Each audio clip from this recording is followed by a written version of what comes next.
Gurur Brahma, Gurur Vishnu, Guru Devo Maheshwara, Gurureva Param Brahma, Tasmai Shri Gurave Namaha.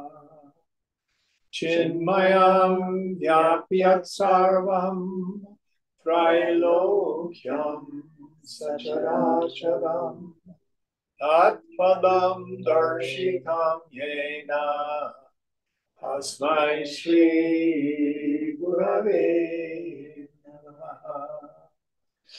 Tvameva Mata Cha Pita Tvameva Tvameva Bandhuscha Sakha Tvameva Tvameva Vidya Ravinam Tvameva Sarvam Mama Deva Deva Tvameva Sarvam Mama Deva Deva. Jai Guru. Come in out there in the hall.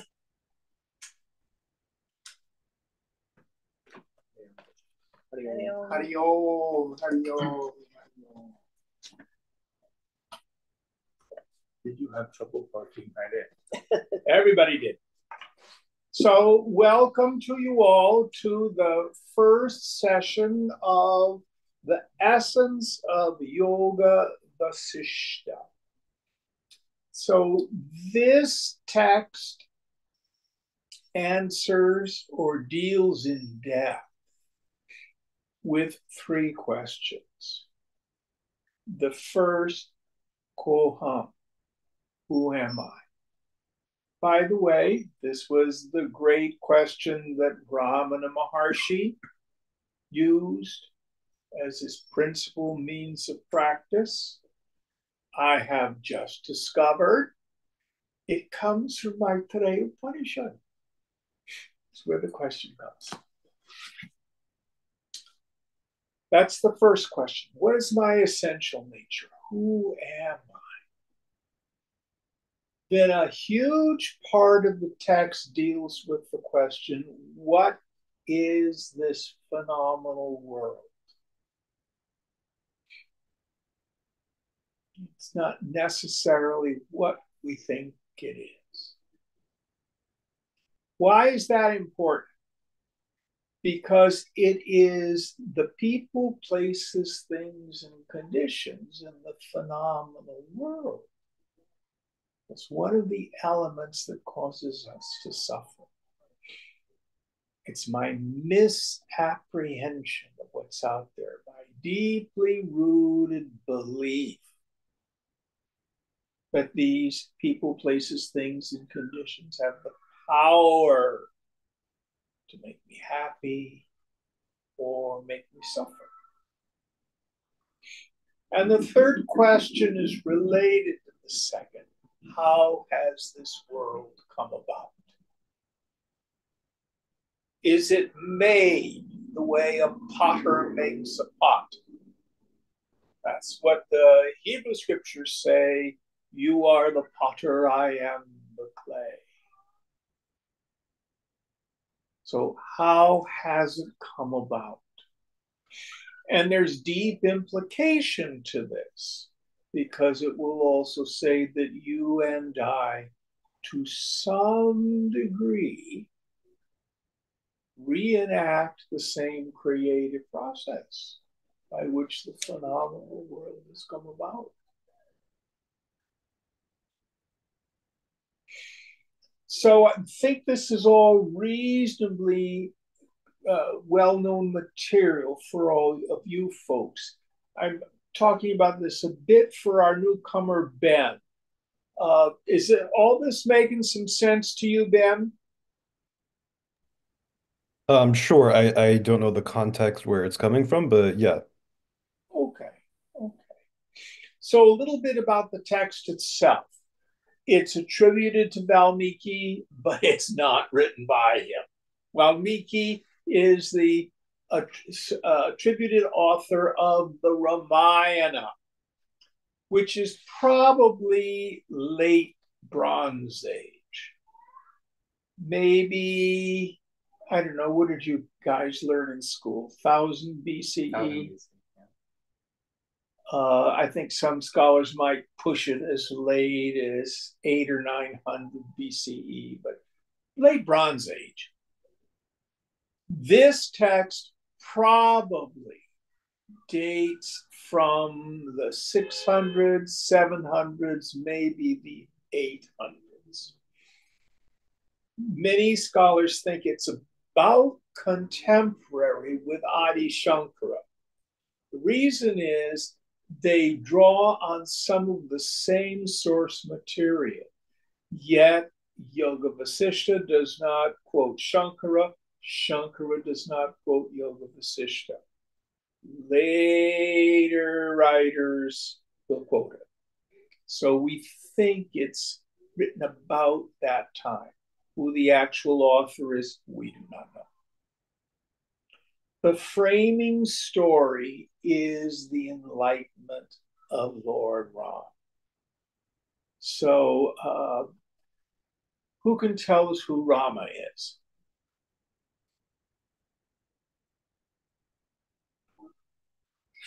Sound. Who's Rama? It's was born to, like, it's a son of Janaka and well, that's Sita. Sita is son of Dasharath. Dasharath.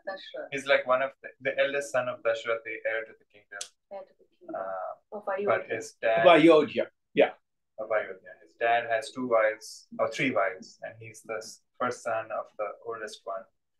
But the youngest wife wants her son to become king, so there's a clash between the two, and Rama is banished into the kingdom, into the forest, and the younger son becomes the king, and that's how the story unfolds. And then he has a girlfriend who later becomes his wife. Who's his girlfriend? Sita. And then he's got a sidekick. Who's his sidekick? Brother Lakshman. Yeah. But he also has... Oh, Hanuman. Yeah, the flying monkey. Hanuman. And what do these dudes do? So poor Sita gets kidnapped. And who kidnaps her? Lord Ravana. Donald Ravana? I mean, Ram. Ravana. Yes, and who's he? He's a 10-headed demon king. No, not demon, but he's a king of Sri Lanka, right? But he's also a demon. He is definitely a demon. Perspective. Well, they call him a Rakshasa. Right. Yeah. And he, what's the kingdom? Sri Lanka. Lanka, which many people think that the modern state of Sri Lanka is the same place. We do not know, but they do fly across the water. And then he rescues Sita, and they come back. And actually, the holiday that we have coming up on the 1st of November, I hope you all come to our potluck. What's it called? Deepavali, actually, is the contraction. The Festival of Lights. One of the things that it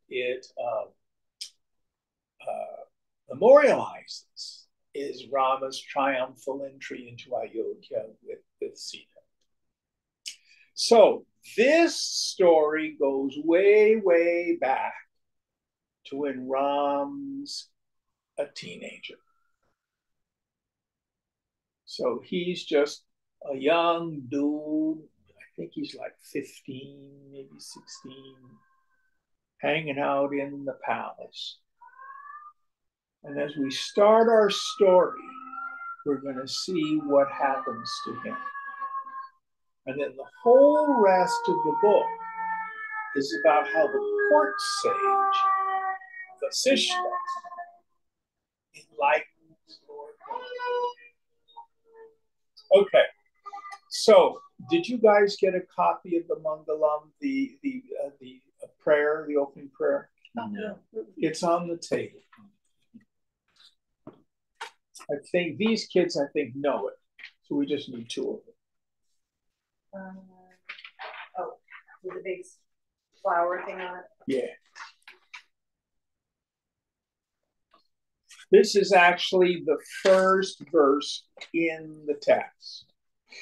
So we'll do this as our salutation verse every week.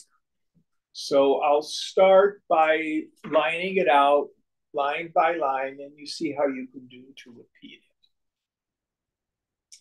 it. Yata sarvani bhutani. Together. Yata sarvani bhutani pratibhanti stitani cha. Pratibhanti stitani cha.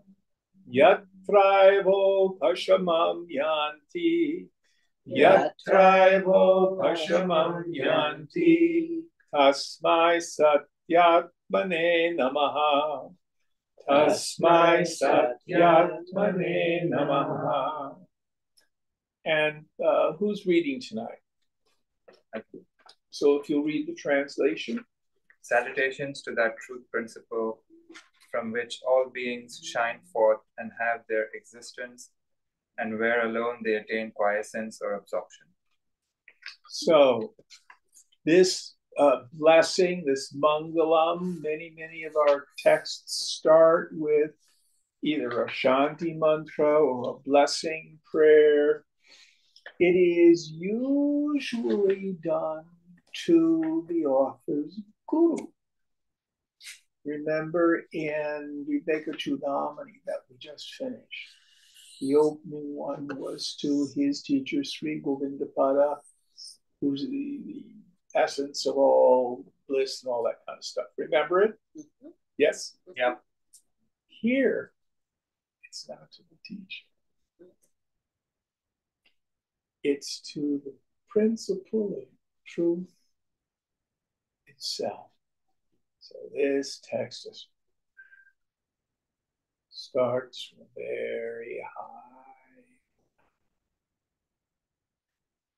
And as with many of our texts, totality of the teaching is all densely packed into that opening prayer. So let's parse it. So the first idea. Salutations to that truth principle from which all beings shine forth. So remember our three questions. Who am I? What is this world? And how has it come about? So the essence of the Vedantic non-dual vision is that the universe is not made, it is imagined. If we understand the dream state, this becomes very clear. You are the God of your dream. All of this comes about by means of Maya, the infinite power of consciousness itself. When you dream, you have mini Maya. So you fall asleep, and then your one undivided mind projects as a dream body with a dream ego. That dream body becomes a locus of perception from which you see the dream world, which looks like it's outside. There's people, places, things, and conditions. And inside, I have thoughts and feelings. But in truth, the whole dream experience is nothing but my mind appearing as the dream. Now, Vedanta does not say that you as the ego are dreaming this world, but it is like a dream. The infinite is dreaming it. Comes about like dream. Meaning all of the things in it, gross and subtle, come about sankalpena, by means of imagination.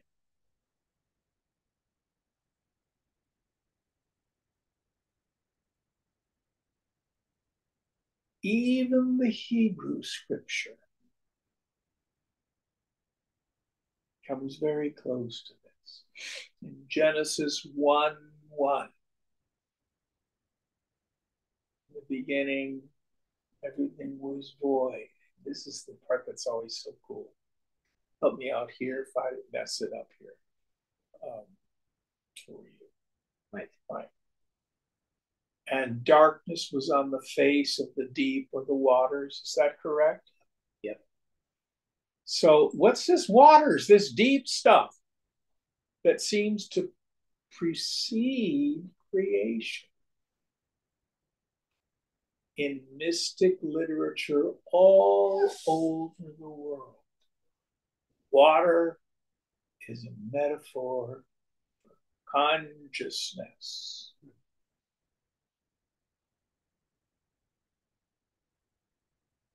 Even Goethe, one of his most famous poems, the soul of man is like water. Then God doesn't say, hand me the clay, I'm going to get lumps together to make a world. What does God do next in the Hebrew scripture? And God said.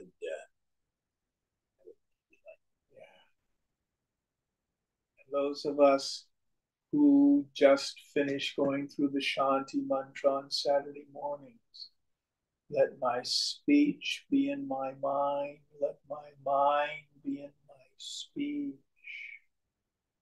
The idea that through Vach, speech,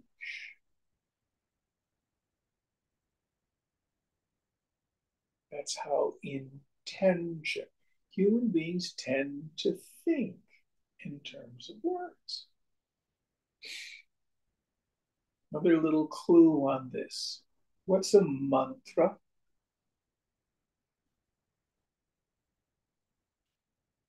Invocation. Invocation, prayer, magic words, power words. What's the root of mantra? Man, which is mind. Mind. Mantra, which is speech, has as its root.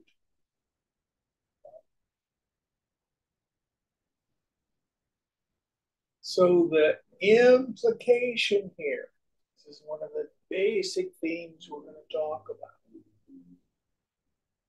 It's inherent in consciousness. All this to appear means of imagination. Next idea. Can have their existence and where alone they attain quiescence. Yes. So I'm sitting here in the living room and I see a table. What's the table made out of? Wood. But if I dream about a table, what's the dream table made of? Just the fabric of my mind, appearing as a table. So the implication here is all of the names and forms have as their material cause consciousness alone. What do we mean by material cause? If I have a gold earring, a gold nose ring, a gold necklace, a gold bracelet, the material cause of all the ornaments is gold. What is the stuff out of which the whole universe is made? Consciousness.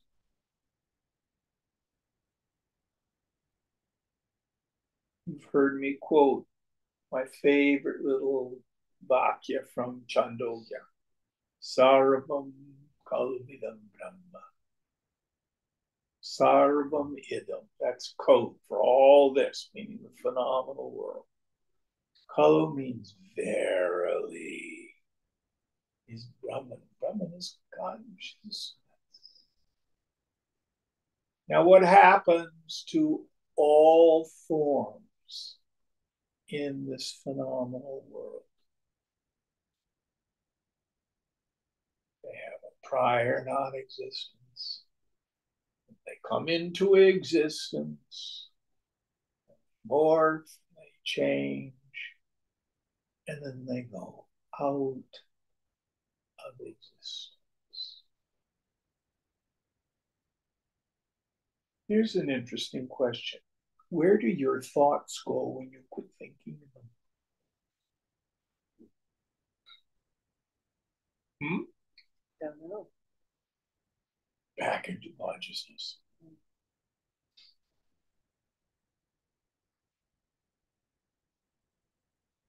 A clay pot, if it's sun fired and it's stuck out in the rain, what happens to it? Back to the mud. You take all the gold ornaments, throw them in the smelting container, back to gold. Sarvam Idam Kalu. All of this arises out of consciousness, seems to exist for a time, goes back into consciousness. Something else arises. Next idea. That's the end of the. So that's deep. So we start off with our blessing, our mangalam, which puts forward the deep truth. All right, any thoughts on this? Let's go into the next month, or next shloka, please. Should I read the title of the chapter? Sure. Prathama Sarga, Chapter 1, Sri Rama Nirvedaha, the dejection of Sri Rama. Yes. Section 1, Bharadwaja Prashnaha, the question of Bharadwaja. Divi bhuma tatha kashe bahirantascha me vibhuhu yo vibhatya bhasatma tasmai sarvatmane namaha. Salutations to him who is all-pervading, who shines as the light of perception, illuminating the earth, the sky, the intervening space, my inner self and the outer world, and who manifests as all that exists. So there's a second salutation verse here. Salutations to that light of consciousness, which in fact pervades everything, which you and I experience as I. Not my ego, but that which is the substratum of the ego, which is behind me. Ultimate reality. So now he does a salutation to that. Next one. Aham buddho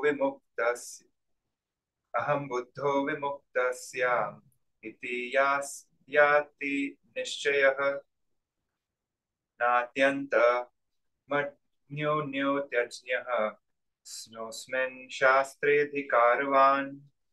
He is qualified to read this scripture who has the resolve, quote, I am bound by various limitations, let me be liberated, end quote, and who is neither extremely ignorant nor the knower of the truth.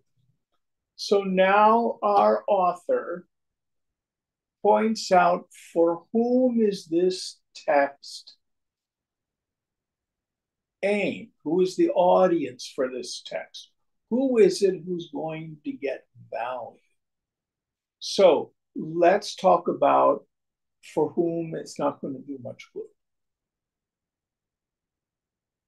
First, for a man or a woman of self-knowledge. They may enjoy it, they may revel in it, but they already know what this book has to teach. Nor is it for the completely ignorant. Many, many people in this world are not atheists. They're non-theists. They just don't even think about it. What's the purpose of life? Drugs, sex, and rock and roll. Cash and prizes. The one with the most toys at the end wins. It's just not something they think about. Then there are people for whom this text is aimed, who have come to the conclusion, I'm suffering. And I have let go of the idea to a large degree that the cause of it is out there. Something fundamentally missing in my life. Something spiritual. I do not know what it is. I am a mumukshu. I am a seeker after freedom, after liberation.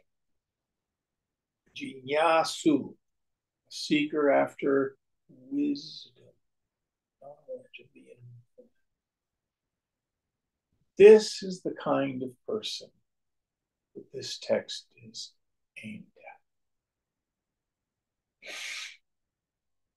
So if you're a person with a heart full of desires and you want to focus your mind on career and family and a good looking body and having a nice house and 2.3 kids, isn't that the average now?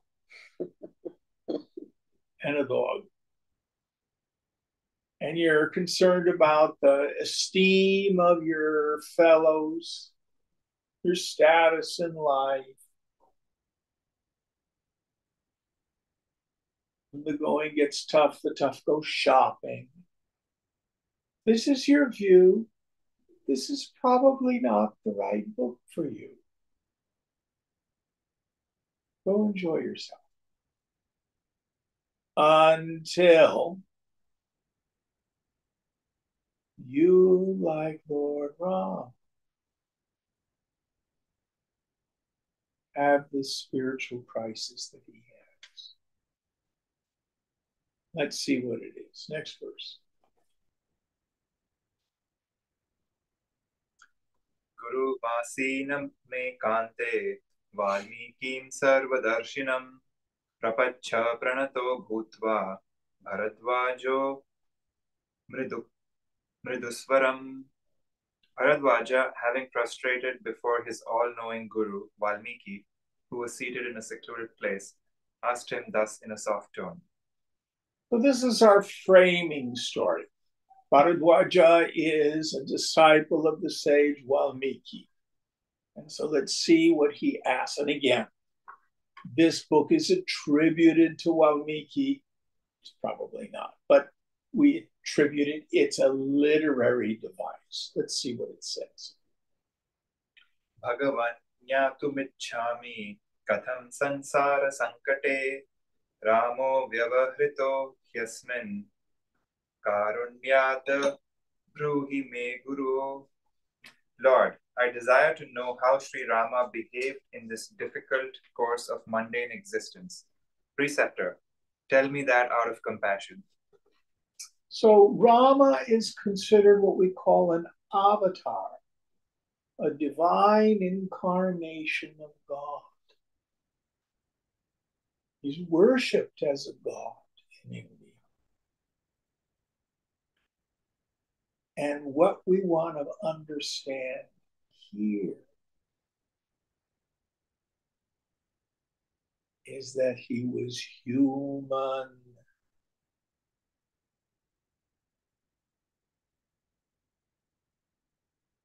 Got out of bed, folded his dhoti like everybody else. We can't say he put his pants on one leg at a time because he probably didn't wear pants. A human being who achieved a marvelous thing and is revered because of it.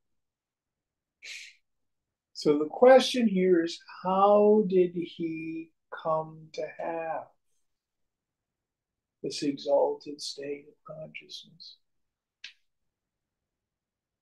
What happened to him?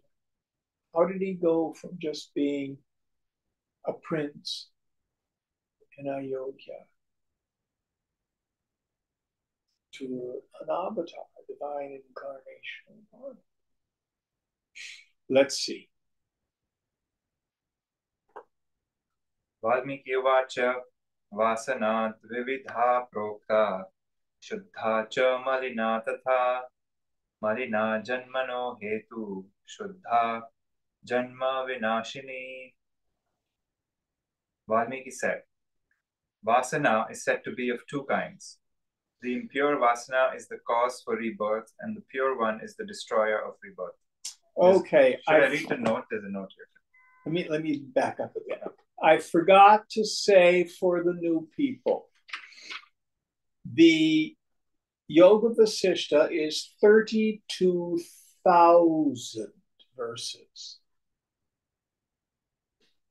There is a shorter form of it called Laghu Yogavasishtha, which is about 16,000, or is it 6,000 verses? It's a lot. Most scholars think actually it's an older one. The other one had stuff added to it. This is a sangraha. It's an abridgment. So it's been reduced to 1,600 verses. It's still,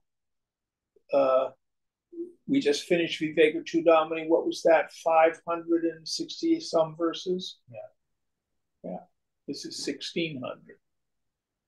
You know, it looks skinnier because there's no commentary. So understand this is still a lot. So you'll find these things where all of a sudden you'll see what looks like a huge break in the flow of the thought. Did you all catch that? Yeah. Okay, that's why, because it's an abridgment. So now read our note, please. Vasanas are impressions or imprints left on the mind by past actions which survive the death of the physical body and influence the course of future births. Yes. So vasvasati is the root, which means to dwell overnight or to linger. The classic metaphor is like when a lady puts on a perfumed oil. And what is the one you wear that you got in India that's so lovely? Forest essentials. Yeah. And so sound will come in and, oh, sound is here. And then when you leave to go to the other room, the fragrance remains. See? So that's the idea behind it. So vasana is a subset of sanskara. Sanskara just means an impression. Impressions are not inherently negative. You could not function in the world without them. For example, do you know that's a table? Mhm. How do you know it's a table? Learned that. We're taught it. I don't know. I guess I can tell you all. Amani's baby has come. Oh, Yes. Yes. wow. So they have a mobile above the baby's crib. Why do we put those mobiles above the baby's cribs? To teach them how to look around or How to focus. focus. How to focus, right? Who said you're supposed to focus? Who made that one up? We have to be taught to focus. What's the major sensory organ for a baby to learn stuff? A mouth. Yes, everything goes in the mouth. How they figure stuff out. These are not negative impressions, but a subset is a vasana. A vasana is an impression left in the unconscious as the result of previously performed egoistic actions. So you go to a dinner party and for dessert they have chocolate ice cream. And you go, oh my God, that's good. Where did you get that? Well, that's from Trader Joe's. That's their, what do they call it? Their ultra chocolate. I just haven't heard of it. Why? Vasana. I went to Trader Joe's with Ronnie on Friday to buy crickets. He says, don't drive by the frozen food section. Not again. Impression left in the mind as a result of previously performed actions wherein I had joy-giving experiences or misery-producing experiences.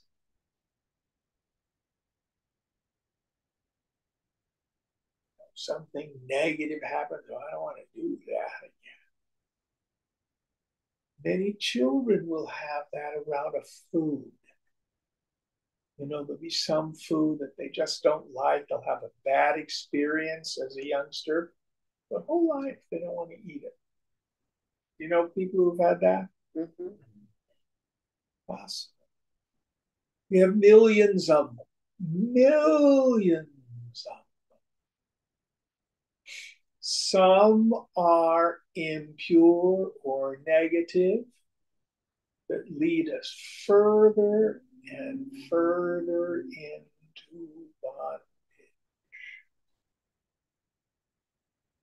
Others are auspicious, subhaj, auspicious desires, spiritual vasanas, righteous vasanas. Those lead us toward liberation. So it's so important in life as a sadhak, as a spiritual seeker, to build auspicious vasanas. How? Kathopanishad says two paths approach a person, Shreyas and Preyas.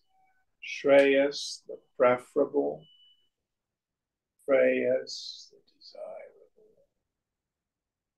Too frequently, the desirable leads us toward destruction.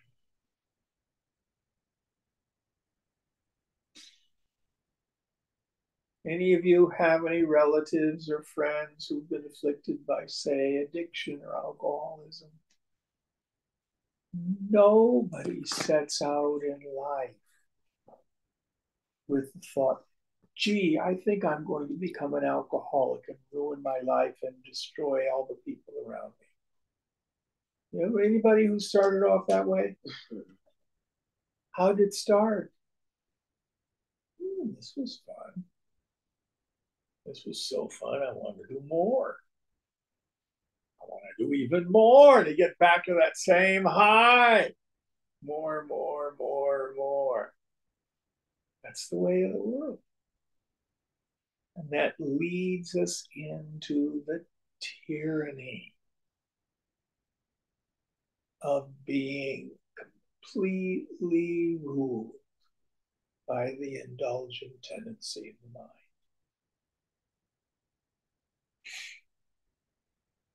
So, what this shloka, this verse is saying, we've got to be able to identify what's a dharmic way of life.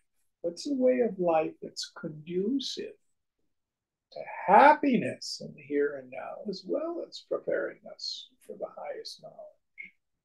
And there are many, many guides to them. If you are interested in yoga, I'm fond of the yamas and niyamas. If you're Christian, we have, the Beatitudes, 10 Commandments.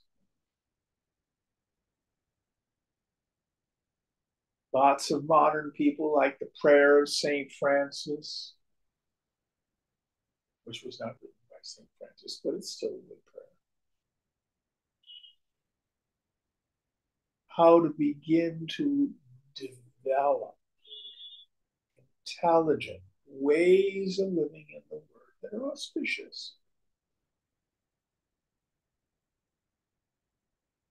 So you and I have to make these choices.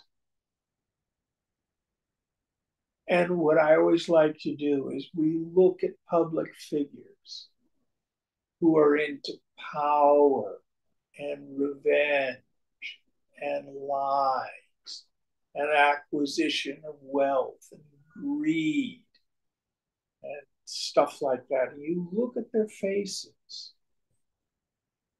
And then look at good old Ramana Maharshi up there. Wore a diaper and lived in the cave. And who has what you want? I kind of like where he's coming from. And a great peace. He has what I want. And what the verse is saying is getting all the cash and prizes just gets you cash and prizes. It does not get you happiness. All right, next verse.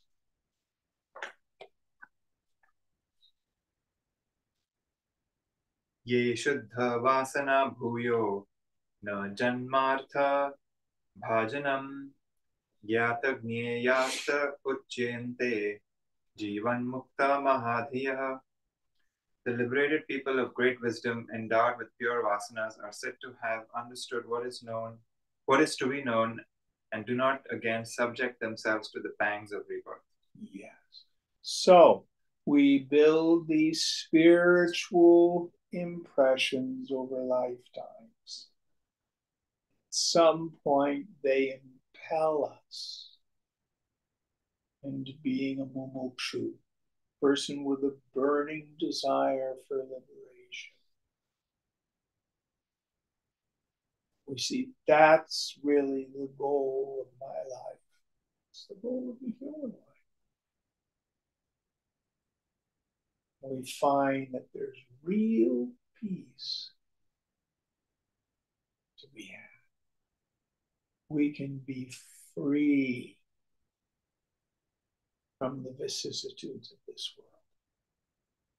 We leave the world. The Master Jesus phrased it, I am in the world, but not of it. My kingdom is not of this world. Doesn't mean he went on top of a mountain.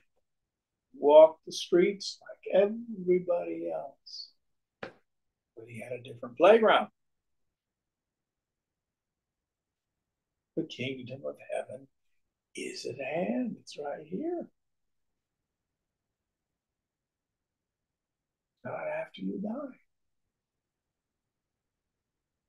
And we're introduced to a technical term here, Jivan Mukta, the liberated soul, the person with a liberated personality, who's really free. Next verse.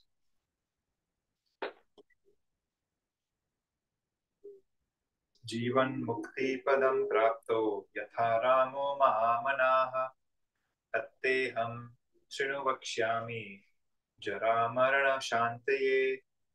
I shall tell you how the noble-minded Rama attained the state of liberation while living. Hear this for the alleviation of old age and death. So we will use the story of the liberation of Lord Ram. By the way, his name is cool. The name Rama comes from the root Ram Ramati, which means to revel. I be happy fellow. Happy fellow. So how did he attain this state? Let's find out. That's the framing story. Going on. Vidya griha dvinishkramya swagrihe vasata sukham drishtum tirthashrama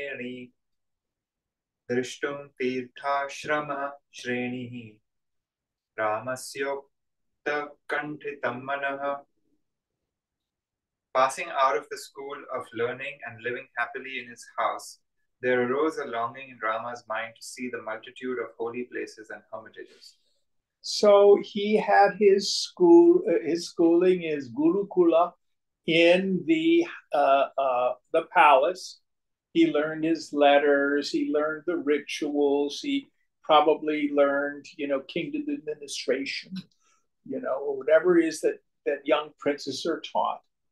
And he felt it was time for his gap year.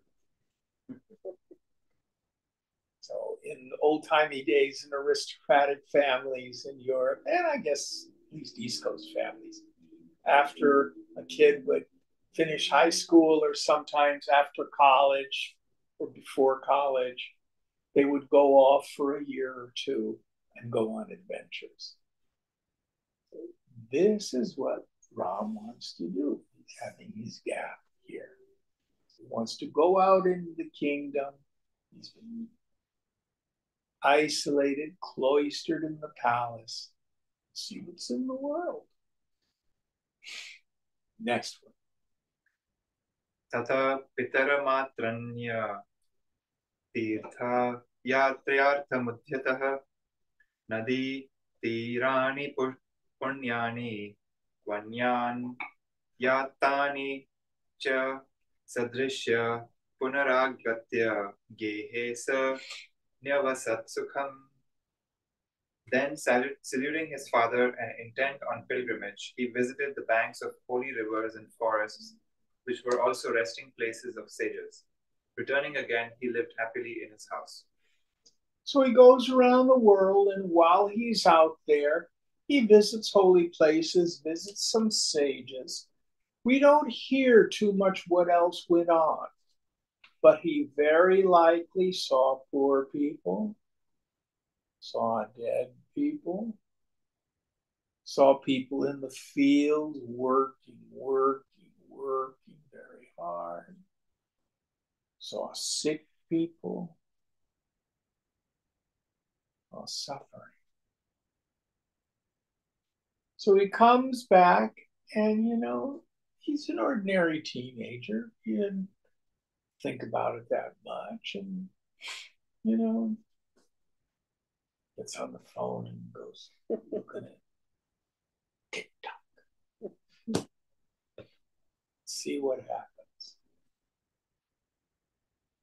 Atho na shodeshe varshe vartamane rudha vah jagamanudilam karshya Sharadiva Lamara Saraha Chinta Para Vashastushnim avyaparo babhuvaha. Then, when Rama was less than 16 years of age, he became emaciated day by day, like a pure lake drying up in summer. Overpowered by sorrowful thought, he became silent and inactive. So he becomes a 15-year-old teenager. Anybody here had a teenager in their house at 14, 15, 16?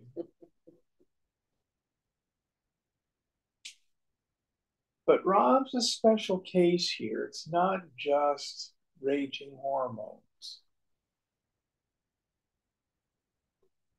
He becomes very despondent.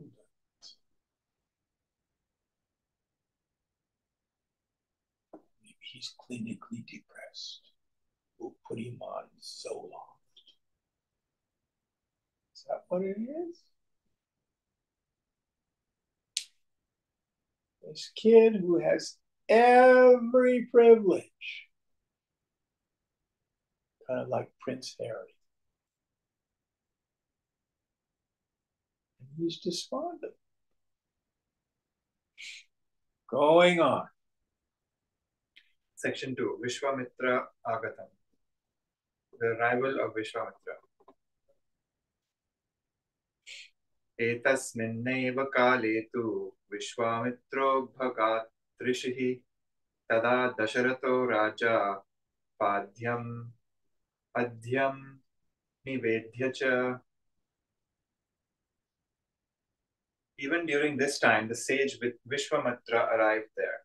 Then the king Dasharatha, having offered him padya and arghya, water for washing feet and respectful offerings as a traditional ritual of honor to a guest.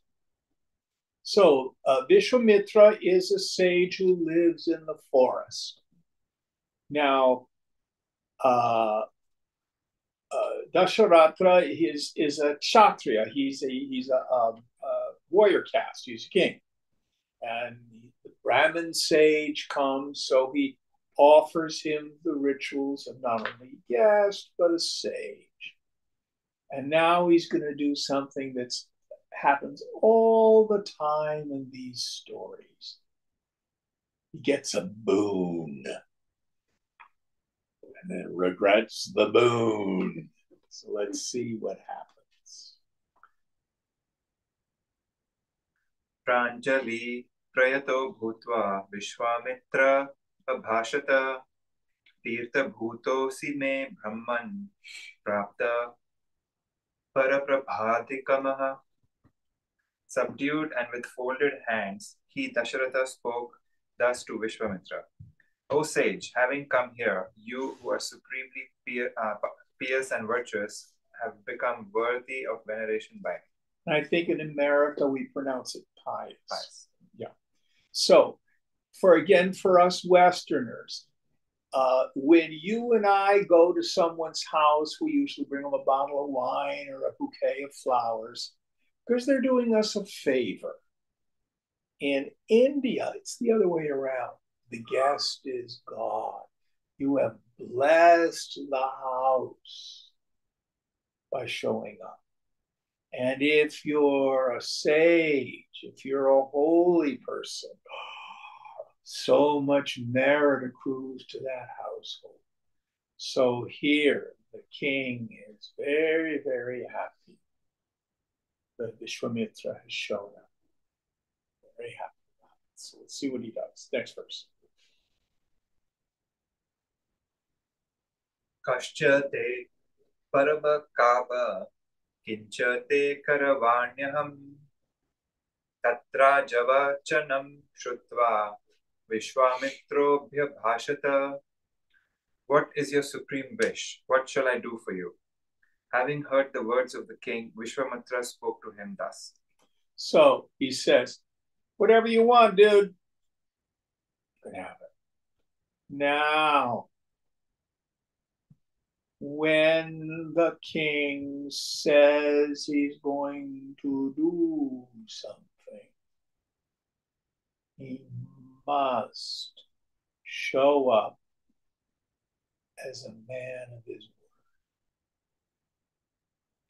Now, kings are powerful people in the world.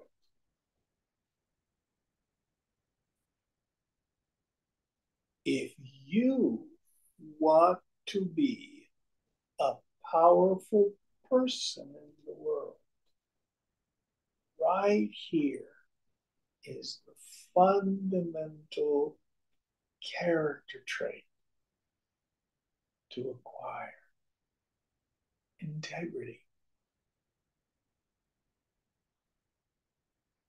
Show up as a woman or a man of your word.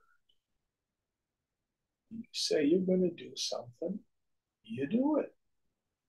When you say you're going to be someplace at 4 o'clock, be there at 4 o'clock.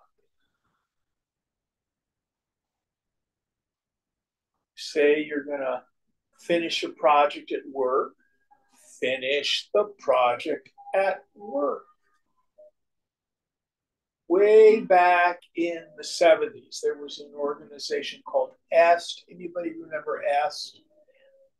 Earhart Seminar Training. It morphed into the Forum, which then has become Landmark. Is Landmark still around? I haven't heard it in years. I don't know what the latest incarnation is, but Werner had a great gift of being able to take spiritual principles and frame them in English corporate speak. Made them very accessible. So he used to say, agreements are what make the world work.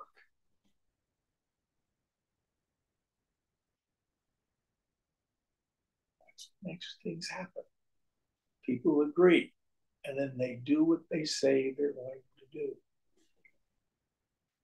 So if you're fudgy on being a woman or a man of your word, you may not see the relationship between that and the impotency of your intentions in life. I really wanted this to happen and I really wanted to do this, but somehow it didn't work out.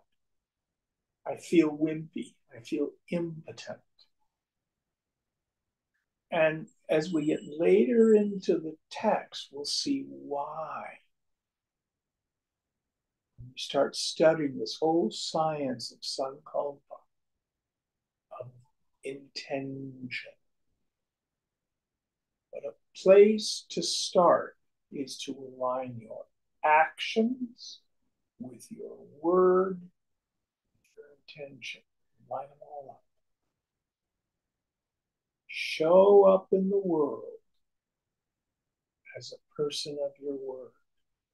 Now, let's just have some worldly examples. So I know Wendy managed restaurants for how long? 30 years. Okay. Now, what if you had someone who, applied for a job and they really knew their stuff and they were good looking and didn't look like they had drugs or alcohol problems, but damn it, when their shift started, at what time does shift start? 4 o'clock. 4 o'clock. They were showing up at 4:20 every day, 4:30, 4:40. What would happen? Fire them eventually. They don't adjust. Yeah. Why? Because everybody else had to work harder and Yes. it didn't work. It doesn't work. It keeps the world from working. And young people, well, life just happens. No. You plan for life just happening. When I had my job at St. Augustine, once a month we would have staff meetings. I got there by bus. I was never late. I always made sure when if the bus was late or I missed a bus, there was always early. Another colleague, she lived in Pleasanton, always late. I just got too busy. I just got too busy this morning. And, you know, there are all sorts of psychological reasons for that sort of stuff. But in the end, it disempowers our intention. It disempowers our sankalpa. So here, the deeper teaching, King is going to show up as a man of his word. He said, I give you what you want. Let's see what happens. All right, next verse. Aham niyamama nishtishte siddhaye satyaparakramam mama vigna karanam cha rakshasanam vinigrahe daksham ramam mahatmanam putram me datumarhasi. I practice religious discipline. For its fulfillment, you should spare me your son, the noble-minded Rama, of proven valor, who is capable of destroying the Rakshasas, demons, causing obstruction to me. So Vishwamitra is out there in the forest and he's doing puja and he's sitting and he's doing mantra and stuff like that. And demons keep coming, Rakshasas, and afflicting him. Maybe they're in the form of flies or something like that, or they keep getting into his mind and stuff like that. Now, Rama is a destroyer of demons. That's going to be part of his future mission in life.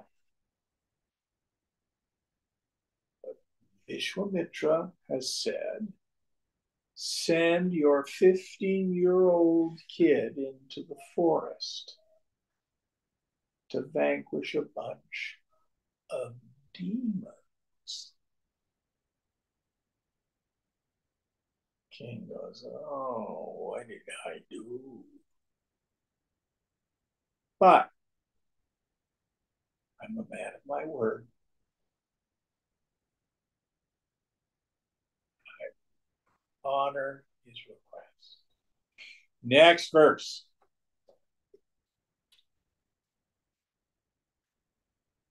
Shutvaitat vihlam bhupam vasishtho vakyam abravit na palayasi chet vakyam kopara palyayishyati.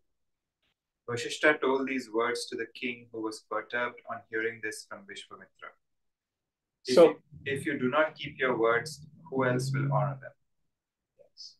So Vasishtha is the court sage. He's there as the spiritual advisor to the king. So he sees the king's doubts and he reminds him what the king does, other people follow. So, for example, in this country, we've had political leaders who know the propaganda technique, tell a lie, tell it 25 times, and then people start to believe it. Wow, this works. And now we have other politicos who are adopting the same technique.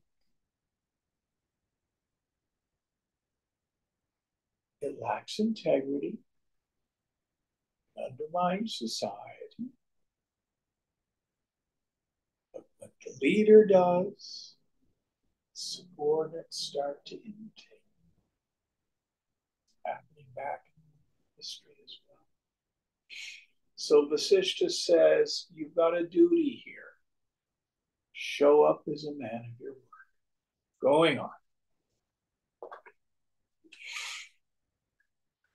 तथा वशिष्ठे भ्रवति रामो राजीवलोचनः आगत तीर्थयात्राया ततः प्रभृति दुर्मनाः सर्वम् एवासदित्यक्त्वा तूष्णीम् एको वसिष्ठते इति रामजनात् श्रुत्वा विश्वामित्र उवाच हि When Vasishtha told thus, Vishwamitra heard from Rama's men, quote, the lotus-eyed Rama, after returning from his pilgrimage, has become melancholy and remained silent and alone, holding everything as unreal, end quote, and spoke as follows.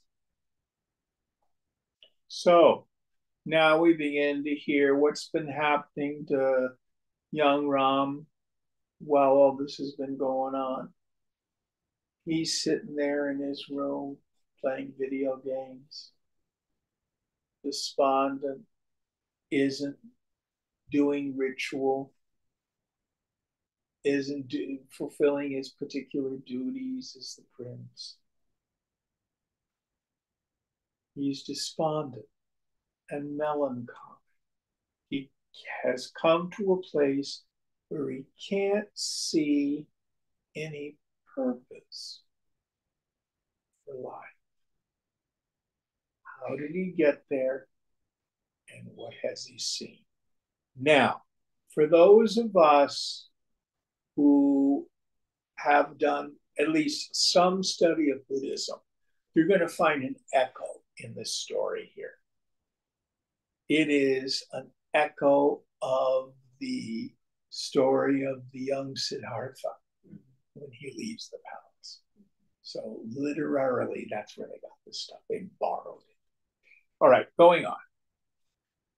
Evam chetam mahaprajñam anayan vatra vegatah. If it be so, please bring him of great wisdom quickly here. So bring Ram here. Let's see what's going on. Next verse. Esha moho raghupate napatad bhayo napi ragatah viveka vairagyavato bodha eva mahodayah. This delusion of Raghupati, Rama, is neither due to calamities nor due to passion. It is only the dawn of wisdom in one possessed of discrimination and dispassion. So what Vasishtha says is he's not clinically depressed. It's not hormones. It's not because of a tragedy. It is because of mature viveka and vairagya. Where have we heard that before? Viveka. Shankara says that firm conviction in the intellect that Brahman alone is real and the phenomenal world is mithya, unreal, illusory, worthless like ashes. Vairagya, that desire to give up attachment, all experiences gained through the senses and any personal sense of self.